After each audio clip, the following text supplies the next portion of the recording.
Jayalalithaa has left the South Block after meeting Narendra Modi with her wish list. She is now headed towards Tamil Nadu Bhawan, where she will be revealing to the media the talks that happened between her and Narendra Modi. Kamaljeet Kaur Sandhu, our correspondent, is joining us with more details on that.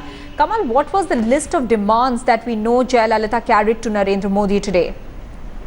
Well, at this point of time, they're very tight-lipped as to what the demands really were, but we know that as per her wishes, she wants a better development package, a special package for Tamil Nadu. There's also talk about the fishermen issue, which seems very close to the heart of the Tamil Nadu politicians. But remember, in the past, it's been the UPA government, and Mr. Chithambaram was the finance minister for a few years. And obviously we knew the equation between them, and that is why now she's looking at driving a hard bargain with the Narendra Modi government, looking for a better financial package for the state government. Also, at this point of time, what we can tell you is that the fishermen issue is something which is close to the heart, and that will be discussed. But remember, it's Narendra Modi government who also needs Jayalalithaa as a mutually beneficial relationship. The reason being, they are 42 in number in Rajya Sabha. They seem to be in minority as far as India is concerned. Even along with Shiv Sena, they seem to not have those numbers really required. So they want to keep in good humor allies, especially like AIADMK, the BJD, which will actually beef up their numbers in Rajya Sabha, because whatever bills they bring in Lok Sabha will not be able to pass in the upper house if they don't have the requisite numbers.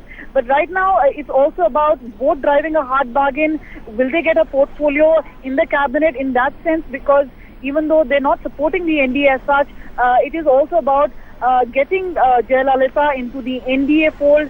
They both seem to be liking each other at this point of time, but will they formally have a solid relationship as far as the center state is concerned? That needs to be seen. Editor South TS Sudhir is also joining us with more details. Sudhir, has Jayalalithaa given any indication so far that she just might be interested in joining the NDA?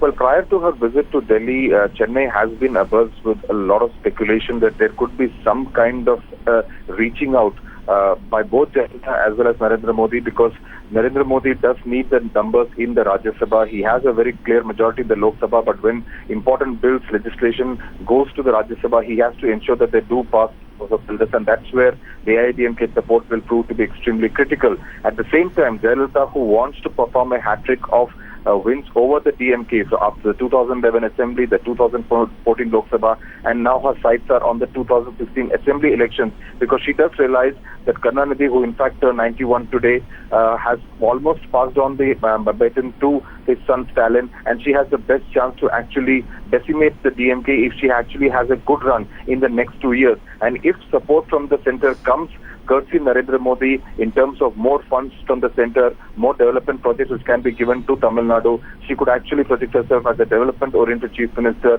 which could actually reap rich electoral dividends. So that really seems to be the game plan. So there could be some kind of a reaching out between Jayalalithaa and Narendra Modi. They have been friends in the past.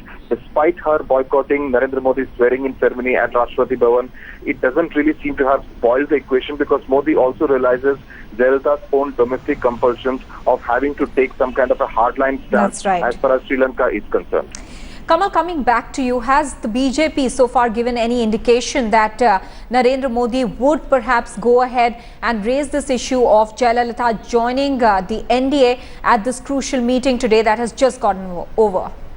Well, they've been very tight-lipped about this entire meeting, but remember, there has been a tragic incident which has taken place in this morning. But obviously, we know that there are political leaders, including Nirmala Sitharaman, as well as Ravi Shankar Prasad, who are expected to meet her later this evening. Will they be able to match her requirements? Will the BJP suffice her needs? That really needs to be seen, because obviously she is looking to drive a hard bargain, as I mentioned to you earlier. She's also looking at a certain developmental package, and obviously if she gets that, there is going to be a willing support from her side. But at this point of time, both need to look at a value-based relationship, in the sense that both are driving a hard bargain at this point of time. Kamaljeet Kaur Sandhu and TS Sudhir, both of you, many thanks for joining us with those details.